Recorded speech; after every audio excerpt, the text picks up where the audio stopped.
bonjour à tous, bonjour à toutes, bienvenue dans ce 35e numéro de Café Filmé. Il est 9h, nous sommes le 9/9/2009, 21, dommage, on l'a loupé, alors je vous en ferai.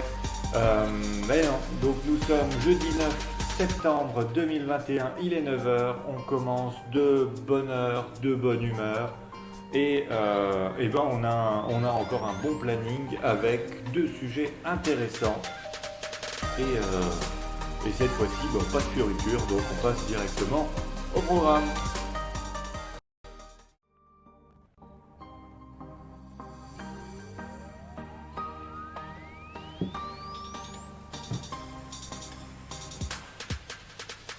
Le programme d'aujourd'hui, comme d'habitude, découpé en deux parties maintenant. Maintenant, on a pris ce petit rythme. On va avoir une actu du jour. Une actu du jour locale. On va parler un peu de Nancy. Et ensuite, on va parler des arnaques. Les arnaques, bon, on pourrait en parler dans tous les sujets. On va en parler dans l'immobilier. Il y en a plus qu'avant. Ça, c'est PAP qui nous le dit. Mais du coup, effectivement, bah oui, on va parler de ça. On va voir quel type d'arnaques sont faites. Parce que si on connaît les arnaques, on peut plus facilement les éviter. Et puis du coup, bah, je vous souhaite de les éviter, de les reconnaître. Et de toute façon, si vous avez un doute, bah, effectivement, hein, n'y allez pas. Mais bon, des fois, on verra qu'effectivement, c'est comme ça que ça marche. C'est pour ça qu'il y en a de plus en plus aussi, c'est parce que ça marche. Bah, on ne fait pas forcément ce qu'on veut. Donc on parlera arnaque. Et vous n'hésiterez pas, vous, à me parler des arnaques que vous connaissez. Comme ça, plus on en connaîtra, encore une fois, plus on arrivera à les éviter. Et tout le monde vivra dans un monde heureux. L'actu du jour, on a dit que l'actu du jour allait concerner Nancy.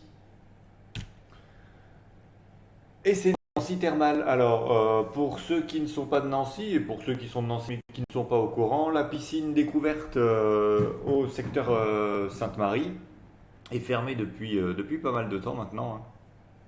Bon, l'année dernière, elle nous a pas manqué vraiment, vu qu'on était chez nous. Et du coup, le projet, c'est de faire de cette piscine un centre thermal. Il y a beaucoup de travaux.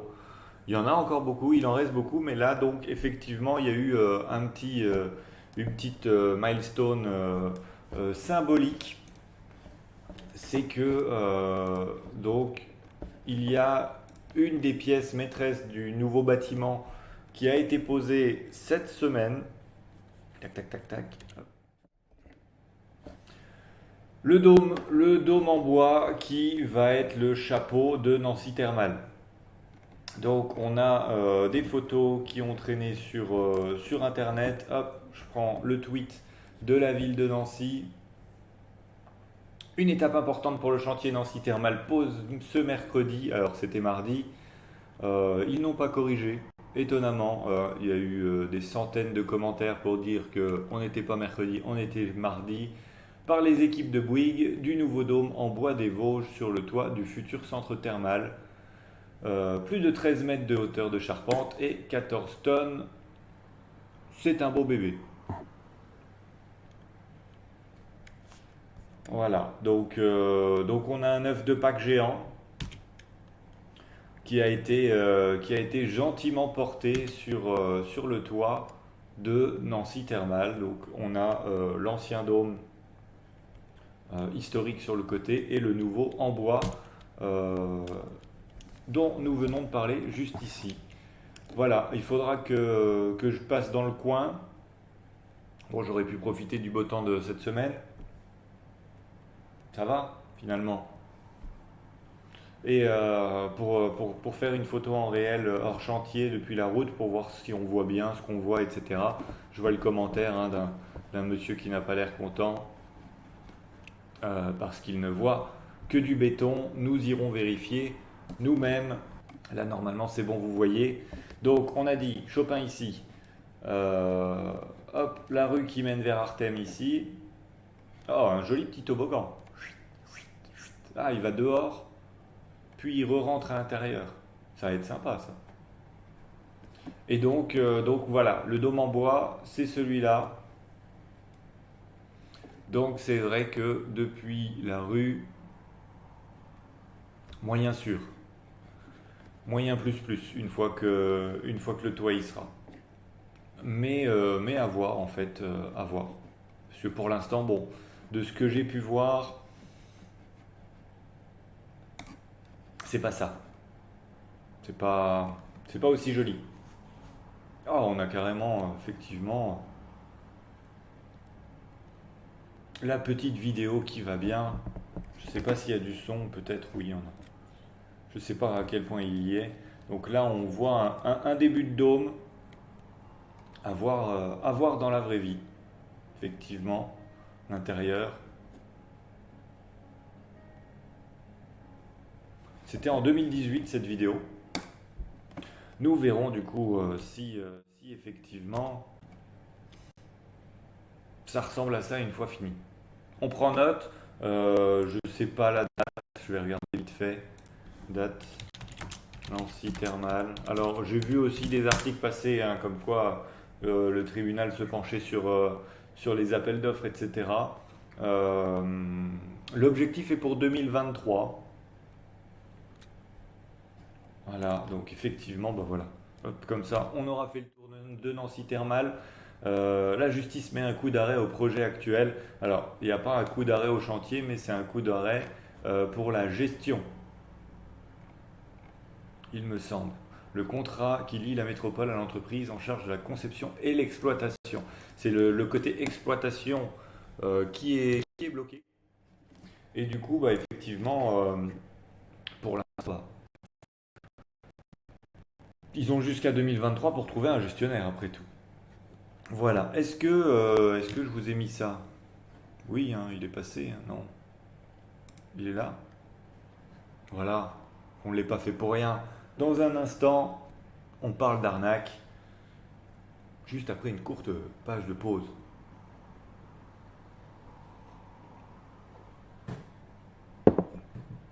Les arnaques, il faut que je cache ça.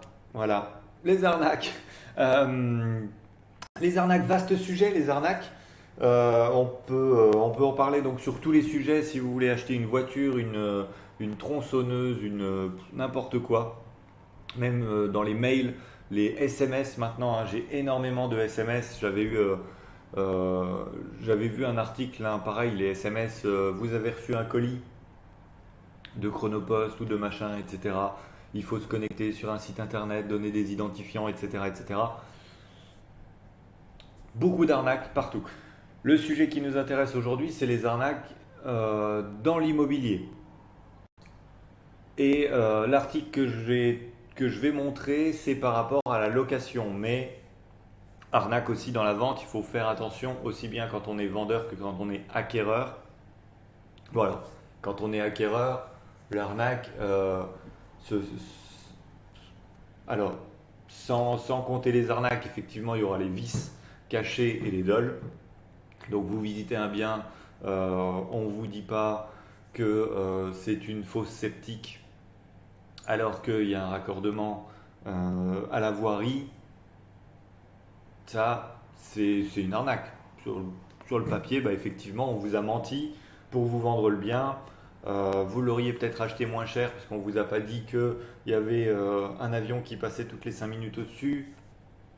Alors, on avait quand même vu aussi un article en Angleterre, hein, la personne qui se plaignait du bruit de l'autoroute, alors que bon, l'autoroute était là quand elle a acheté. S'il y a des avions qui passent toutes les 5 minutes au-dessus de chez vous, normalement, quand vous avez visité le bien, vous les avez vus, vous les avez entendus. Si vous avez fait que de la visite virtuelle, bah voilà, ça vous donnera une excuse pour vous dire, même si vous habitez Perpignan et que vous achetez à Nancy, faites une fois l'aller-retour avant d'acheter, avant le compromis, et puis bah, une dernière visite hein, aussi. On fait toujours une dernière visite la veille ou le jour même de l'acte authentique pour être sûr effectivement que le vendeur n'est pas parti avec la cuisine si vous avez dit que la cuisine était présente, n'est pas parti avec les vitres, n'a pas cassé les murs, n'a pas eu une fuite d'eau. jusqu'à l'acte authentique. C'est l'assurance de l'ancien propriétaire qui peut prendre en charge surtout du coup inondations, dommages, météo, etc. Donc on fait toujours des visites physiques et la dernière physique le jour de l'acte authentique. Côté vendeur, les arnaques, ce sera au niveau du paiement. Donc vous vendez votre maison, on vous promet un paiement. L'argent n'arrive jamais. Normalement, pareil, vous êtes passé par un notaire, ça devrait passer. L'arnaque qu'il peut y avoir, par contre, oui, c'est qu'effectivement, euh, la personne rentre dans les lieux et vous dit que les volets sont cassés, la toiture est cassée, le four ne fonctionne pas, etc., etc. Donc, à vous aussi de constater que tout fonctionne juste avant l'acte authentique. Et comme ça, le vendeur et l'acquéreur sont sur le même violon, la même musique, et il n'y a pas de souci après la signature. Parce que ce sera effectivement très difficile de pouvoir prouver, ah mais si, si, le four c'est l'acquéreur qui l'a cassé, moi il fonctionnait très bien la veille, pareil pour les volets, pareil pour la toiture, etc. etc. Donc on fait des visites, et puis je le redirai dans cette vidéo, hein, mais je le dis pour la première fois, au pire, passer par un professionnel, enfin au mieux du coup, passer par un professionnel et du coup effectivement il constatera aussi bien côté vendeur que côté acquéreur. Quand je fais une transaction, je suis des deux côtés, le but c'est que ça se passe bien. Je ne suis pas pro-vendeur, je ne suis pas pro-acquéreur, je cherche à fusionner les deux projets. Bonjour Delphine, comment vas-tu? Euh, Mais là donc le sujet, les arnaques location. On est sur un marronnier puisque c'est un peu l'époque. Alors c'est l'époque surtout pour les retardataires. Les locations, on en a déjà parlé également dans les émissions précédentes parce que les locations, je vous l'avais dit, on cherche à partir de juin dans une ville étudiante comme Nancy. Donc juin, juillet, nous en tant que professionnels et puis tous les professionnels bailleurs se font globalement rouler dessus par les étudiants. En août, forcément, énormément de biens ont trouvé leur nouveau locataire. On a les derniers retardataires qui commencent un peu à stresser parce que la rentrée approche. On a de moins en moins de biens sur le marché, donc potentiellement des biens de moins bonne qualité, moins bien placés, avec des loyers plus élevés, ceux que les juilletistes n'ont pas pris finalement. On a après quand même quelques bonnes occasions parce que on a aussi toujours des locataires qui ont oublié de mettre leur préavis de départ et du coup ils partent en août ou alors des fois par volonté, hein. Ils partent mi-août ou fin août et du coup on a des nouveaux biens qui peuvent arriver en août. Là on est le 9 septembre.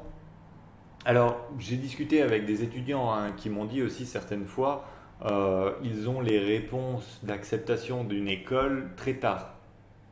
Ou alors même la candidature est très tard. La candidature est fin août et c'est l'école qui vous dit début septembre, oui c'est bon donc vous êtes pris, vous êtes prise et vous avez la rentrée dans 15 jours. Là effectivement je ne vais pas vous demander de louer un appartement dans chacune des villes où vous avez postulé, à Nice, à Lyon, à Nancy, et puis mettre un préavis sur les appartements que vous n'utiliserez pas parce que vous n'êtes pas pris dans telle ou telle école ou autre. Donc, on a des étudiants qui cherchent dernier moment, mais parce qu'ils ont eu la réponse de l'école dernier moment. Alors après, je ne sais pas à quel point leur dossier, ils en avaient confiance ou pas pour savoir s'ils allaient passer ou pas. Mais du coup, on a effectivement beaucoup d'étudiants qui cherchent encore, alors que la rentrée, elle est déjà passée pour pas mal de personnes et elle approche pour les autres. Donc, on est dans une course.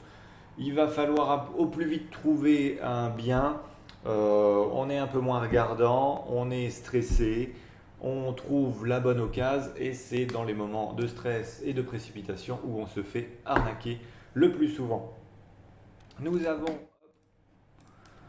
Capital qui nous dit donc que les arnaques se multiplient. Ils ont contacté PAP, donc PAP, particulier à particulier. C'est un site de petite annonce où les professionnels ne sont pas présents. D'habitude, c'est plutôt l'inverse, ou alors on a des sites d'annonce où les deux sont présents. Le Bon Coin, typiquement, vous pouvez être aussi bien professionnel que particulier et mettre en ligne.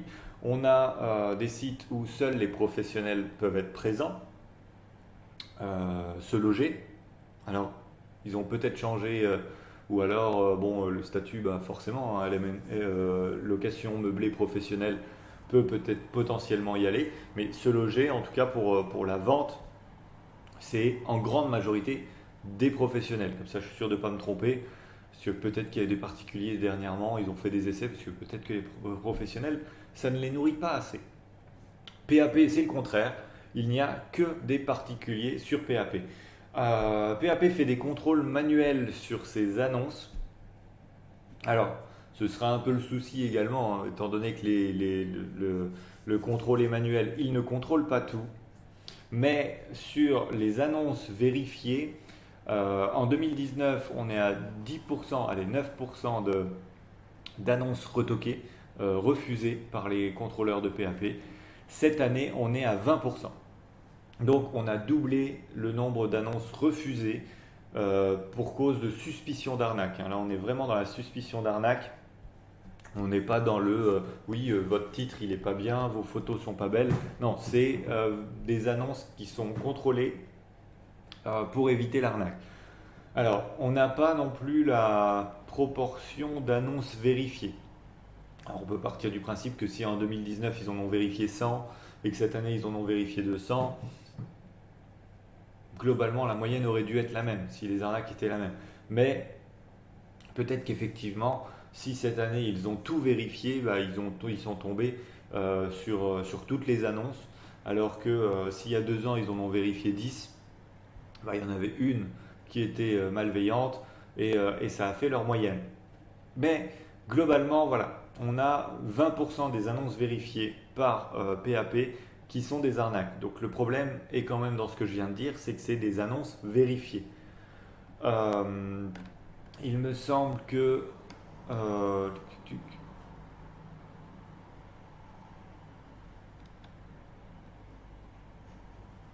entre 200 et 300 propositions par jour vérifiées, mais ils ne nous disent pas combien ils ont d'annonces par jour. Donc ce dont il faut faire attention, c'est qu'effectivement, vous pouvez tomber sur une annonce qui n'a pas été vérifiée parce que la vérification donc est manuelle. Et c'est à ce moment-là où effectivement il va falloir faire attention aux arnaques. Quand on est loueur, parce que là c'est côté locataire sur l'article, mais quand on est loueur, on peut aussi faire face à de l'arnaque. La principale, c'est que c'est un faux dossier. Ça nous arrive quand on a des candidats, même en tout cas en tant que professionnel, mais du coup particulier, ça devra vous arriver aussi. On a des candidats avec des faux dossiers, des avis d'imposition qui ont été modifiés, retouchés par Photoshop, des faux avis d'imposition, des avis d'imposition de quelqu'un d'autre. Donc effectivement, quand on reçoit un dossier d'un candidat, bon, le fait de le voir en physique déjà aussi ça aide. La façon dont il donne les documents, ne serait-ce que ça, le fait de lui poser des questions, s'il se trompe déjà de prénom ou de nom quand on parle du garant, voilà. Mais effectivement, donc on va demander l'avis d'imposition, notamment les bulletins de salaire et les pièces d'identité. Les avis d'imposition, du coup, pro tips pour vous si vous faites de la location, les avis d'imposition, vous pouvez les vérifier. Vous pouvez appeler le centre des impôts, vous pouvez aller sur le site internet, il me semble, du centre des impôts. Il faudra peut-être qu'on le fasse ensemble une fois. Vous avez l'avis d'imposition de la personne, vous tapez le numéro fiscal de référence et ça vous sort l'imposition, le RFR. Donc si la personne a modifié son avis d'imposition pour dire regardez, je touche un gros salaire, je paye beaucoup d'impôts, vous prenez le numéro de l'avis d'imposition, vous le rentrez sur internet, vous vérifiez que les deux chiffres correspondent. S'ils ne correspondent pas, c'est qu'il vous a menti. Les bulletins de salaire, vous pouvez appeler l'entreprise. Si déjà en plus l'entreprise, vous ne la connaissez pas, regardez si elle existe. Parce qu'il y a différents types de faux. Les personnes vont faire des faux bulletins de salaire avec des faux noms. Si vous ne trouvez pas la société sur société.com ou ne serait-ce qu'une recherche Google qui ne ressort zéro résultat, ça veut dire que la société n'est ni sur les pages jaunes, ni sur Facebook, ni même sur du coup société.com qui ressortirait sur une recherche Google, et forcément on commence à avoir des doutes. On demande des explications éventuellement. Mais si vous avez plusieurs candidats, vous prenez celui qui a l'air le plus sérieux. Donc vous n'avez pas besoin de demander des explications si vous avez un doute. Mais donc côté loueur, faites bien attention au dossier des locataires. Un mauvais locataire, après derrière, il peut abîmer votre logement, il peut ne pas vous payer, et mettre dehors un locataire, c'est long et fastidieux. Et en hiver, c'est pas possible. Comme ça, au moins, c'est dit. Et donc, le choix du locataire est très important. Après, le nombre de problèmes est très faible par rapport au nombre de bâtiments loués, de maisons louées et d'appartements loués. Pour les locataires qui recherchent en ce moment même, PAP nous a dit que les principaux problèmes, c'était euh, des, des demandes qui ne sont pas normales. Et du coup, c'est souvent ça qui va sentir le piège. C'est de l'autre côté. Dis donc. Euh, Vous aurez, par exemple, vous contactez un bailleur et il vous demande, il vous dit de faire un virement, de faire un chèque, de payer quelque chose. Non, déjà, c'est pas légal et ça ne se fait pas et ça pue l'arnaque, en fait. Donc, si on vous demande de l'argent avant de signer un bail, c'est non, tout simplement. Si c'est pour réserver le bien parce qu'il a plein de demandes et vous, bah, du coup, effectivement, hein, vous êtes à une semaine de la rentrée, c'est le dernier appartement de tout Internet, vous ne trouvez rien d'autre dans votre budget, vous dites oui, vous envoyez un virement, un paiement PayPal, etc., etc., bah, vous n'aurez pas l'appartement et vous n'aurez plus votre argent.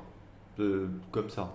Alors, si vous me trouvez un propriétaire, bailleur, qui a demandé un prépaiement, une réservation, et qui était par la suite un vrai bailleur et qui a mis un appartement, donnez-moi son nom, donnez-moi son contact. Nous parlerons avec lui, déjà pour lui dire que c'est pas légal et que effectivement bah, c'est un problème parce que c'est une technique de pirate, enfin d'arnaqueur qui va demander de l'argent et se barrer avec la thune.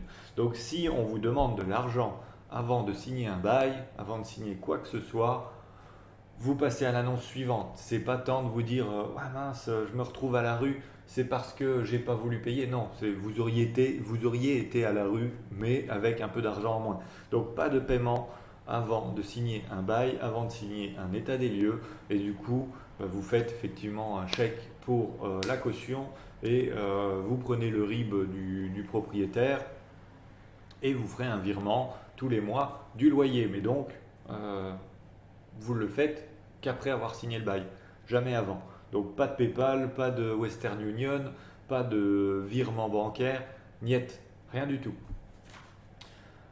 Deuxième arnaque qui aura lieu sur Internet, ça a trait à votre identité. Si le propriétaire vous demande d'envoyer votre dossier par email, c'est un peu plus délicat parce que ça m'est arrivé de le faire pour justement effectivement vérifier le dossier avant la visite. Professionnellement, c'est quand même mieux parce que si la personne n'a pas de dossier, bah, elle perd son temps et moi je perds mon temps et potentiellement je perds un créneau pour quelqu'un de plus sérieux. Donc, pour ne pas avoir des rendez-vous qui ne servent à rien, ça m'est déjà arrivé de demander des dossiers effectivement avant la visite. Alors, le dossier que je demande, c'est ce qu'on avait dit, donc pièce d'identité, avis d'imposition, et puis après, on demandera d'autres pièces le jour de la visite, mais au moins pour voir si c'est cohérent, si monsieur a une caution, euh, quelque chose. Mais donc, ce qui peut arriver, c'est qu'on vous demande un dossier complet. Le piège se situera si on vous demande une pièce d'identité, un bulletin de salaire, un avis d'imposition, une domiciliation, l'un des trois, et votre RIB. Parce que ces trois pièces-là, c'est celles que tout le monde est potentiellement susceptible de vous demander pour acheter des choses. Si vous voulez aller chez Cofidis faire un crédit, on vous demandera une pièce d'identité, vos trois derniers bulletins de salaire et un RIB.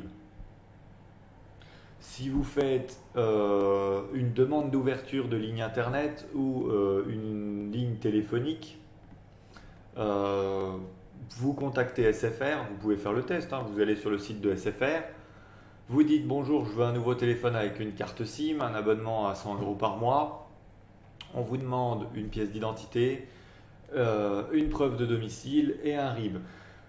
Donc, si quelqu'un vous demande ça par internet pour un appartement suite à une annonce et que vous lui envoyez, il usurpe votre identité et c'est très dur après hein, pour vous. Ça va être, bon, vous pouvez faire opposition, vous aurez peut-être des assurances, vous pouvez avoir toutes les assurances du monde, les formalités administratives, c'est vous qui les ferez.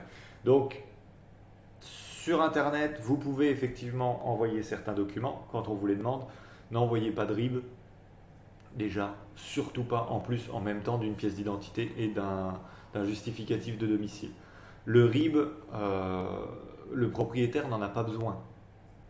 Ce sera à vous de faire un virement ou un chèque, mais c'est à vous de payer. C'est pas à lui de prélever. On ne prélève plus aujourd'hui. Donc, vous ne donnez pas de RIB à un pseudo-bailleur. Vous lui demandez son RIB et effectivement, vous lui dites bah, je vous ferai un virement. Pas l'inverse. Mais déjà, vous le ferez pareil, encore une fois, comme tout à l'heure, à la visite, au bail, à l'état des lieux, à la remise des clés. Vous récupérez les clés, vous récupérez le RIB et vous lui dites bah, je vous fais le virement cette semaine. Et c'est tout. Vous n'avez pas besoin, et moi je n'ai pas besoin, quand vous m'appelez, oui bonjour, je voudrais visiter tel appartement, oui est-ce que vous pouvez m'envoyer un RIB? Pourquoi j'aurais besoin d'un RIB? J'en ai pas besoin. Donc si on vous demande un RIB, vous dites bonne journée, au revoir, on reste poli, courtois. Je ne sais pas si sur PAP on va voir, pap.fr, est-ce qu'on peut signaler une annonce? Hop, location à Nancy.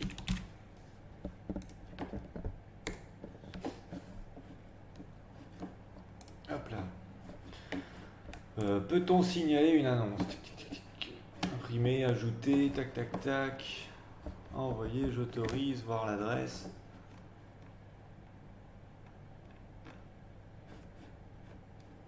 Signaler un abus. Donc au pire, voilà, la personne vous a demandé un RIB, la personne vous a demandé de l'argent avant de signer, vous signalez un abus, vous sauverez peut-être les fesses de la personne qui est juste derrière vous ou juste avant vous. Mais donc, pas de RIB, pas d'argent, rien entre vous et le propriétaire tant que rien n'est signé. Une fois que c'est signé, pas besoin de RIB. Et encore une fois, bah, du coup, hein, le meilleur moyen d'éviter une arnaque, ce sera d'éviter le PAP et de passer par un professionnel qui aura vérifié l'identité du bailleur, vérifié l'identité du locataire, ça match, on signe et tout le monde est content. Voilà, je peux pas plus vendre mon métier que ça, hein. Des arnaques existeront toujours. Alors attention, il y a des professionnels peu scrupuleux aussi. Et c'est pour ça qu'on vous demande de regarder les avis sur Google, les avis sur Facebook, les avis sur ImAdvisor. Et comme ça, bah, effectivement, un mauvais professionnel, un professionnel qui a fait des erreurs, on va dire, eh bien, il aura eu une mauvaise note et vous êtes au courant. Un professionnel qui a eu des bonnes notes, là aussi, hein, on va repartir sur une heure, vérifier que ce sont des vrais avis, que ce n'est pas sa femme ou son voisin ou son ami qui a mis les avis. Si c'est tous les mêmes avis, bon, voilà. Si ce sont des avis différents, de personnes différentes, et sur ImAdvisor, on le rappelle, sur ImAdvisor, seules les personnes qui ont réellement été chez le notaire avec moi peuvent déposer un avis sur ImAdvisor, ou en tout cas, même sans notaire, ImAdvisor contacte les personnes pour vérifier qu'ils existent et pour vérifier qu'il y a bien eu une transaction, parce qu'en location, on ne passe pas chez le notaire, mais on peut être noté sur les locations. Et si il y a un abus, l'avis est supprimé, le conseiller est également supprimé d'ImAdvisor. Donc, on a des solutions pour vérifier les professionnels. On a très peu de solutions pour vérifier les particuliers. Sur PAP, vous pouvez créer un compte très rapidement. Pas véritablement de vérification d'identité. C'est de mieux en mieux quand même, hein, mais effectivement, voilà. Sur Le Bon Coin, pareil, on ne vous demande pas vraiment votre identité. On commence à avoir des petites étoiles sur Le Bon Coin, mais bon, ça peut être délicat. En tout cas, pour l'instant, c'est très difficile de savoir qui on a en face. Et il n'y a aucune raison de faire confiance à des inconnus. Donc sur Internet, c'est délicat. Visitez en réel les personnes, au moins vous verrez déjà que l'appartement existe. Mais effectivement, moi cette année, j'ai eu des gens qui m'ont dit, bah écoutez, j'habite à l'autre bout de la France, j'aurai pas forcément le temps de venir, je veux tout faire à distance. Alors, avec un particulier, c'est chaud. Avec un professionnel, bah, du coup, on a fait des visites virtuelles, hein. On a filmé, on a fait des visios, etc., etc. Mais c'est quand même difficile aussi, moi, en tant que professionnel, de dire à mon bailleur, bah, écoute, j'ai quelqu'un, il habite à Perpignan, il veut ton appartement, et du coup, bah, on le verra qu'à telle date. Parce que le problème, c'est qu'on va arrêter les visites, on va refuser d'autres dossiers, et si la personne n'existe pas, bon, voilà. Ou alors, enfin voilà. Donc une visite physique, ça restera quand même le mieux pour toutes les parties. Que vous soyez bailleur, que vous soyez particulier locataire, visitez physiquement pour de l'achat, pour de la location. Pour les bailleurs, vérifiez les dossiers, parce que effectivement, même un avis d'imposition, on a l'impression qu'il est vrai, et ben c'est pas le cas. Et pour les particuliers, donc pas de remise d'argent avant la signature d'un bail et d'un état des lieux sur place, pas sur internet, hein, la signature du bail et de l'état des lieux, même si effectivement ça fait gagner du temps à tout le monde. Les contrats, on les signe sur place, comme ça au moins il n'y aura pas de surprise. J'espère que du coup, grâce à ça, vous allez éviter les arnaques. Bonjour à Baptiste, hein, du coup. Tu arrives bah, juste à la fin pour dire bonjour. Heureusement que du coup, je dépasse le 9h30, sinon on n'aurait pas pu se dire bonjour. Bonne journée à toi, hein. Profite bien de cette journée. Donc l'actu du jour, ça a été donc le petit dôme en bois. On verra par la suite si on le voit. Un joli petit dôme en bois sur la nouvelle piscine de Nancy thermale. Et donc bah, les arnaques, j'espère que ça ne vous est jamais arrivé. Si ça vous est arrivé, je veux votre témoignage, hein. N'hésitez pas à me les dire. Comme ça, bah, maintenant, si vous le savez, ce serait bien que les autres le sachent. Parce que c'est vrai que c'est toujours délicat avec les arnaques, dans le sens où quand on en discute, j'ai tout le monde en face de moi qui me dit bah oui, c'est normal, c'est logique, on se fera pas avoir. Et c'est les mêmes qui, 1 ou 2 ans après, qui me disent oui, mais bon, j'étais en stress. Donc faites bien attention, une arnaque, quand on en parle, c'est comme le nez au milieu de la figure, sauf que effectivement, quand bah, on regarde, quand on est focalisé sur quelque chose, on pourrait avoir des gros signaux partout qui clignotent pour dire attention c'est une arnaque, attention c'est une arnaque, vous êtes focalisé ici et du coup bah, vous vous faites avoir. Donc toujours de la prudence, des demandes de conseils à droite à gauche, hein, comme ça si vous avez votre frère, votre ami, votre voisin qui vous dit ça, c'est une arnaque, voilà. Et comme ça, bah, effectivement, tout ira mieux dans le meilleur des mondes. Merci à vous encore aujourd'hui, comme bah, tous les mardis et tous les jeudis. Merci beaucoup d'avoir suivi ce nouveau numéro. N'hésitez pas à commenter votre avis aussi bien sur l'émission que sur les sujets, que sur moi, que sur tout, que vos questions. Comme ça, on en fera d'autres émissions. N'oubliez pas le petit like, le petit partage, mais déjà merci beaucoup d'avoir été là.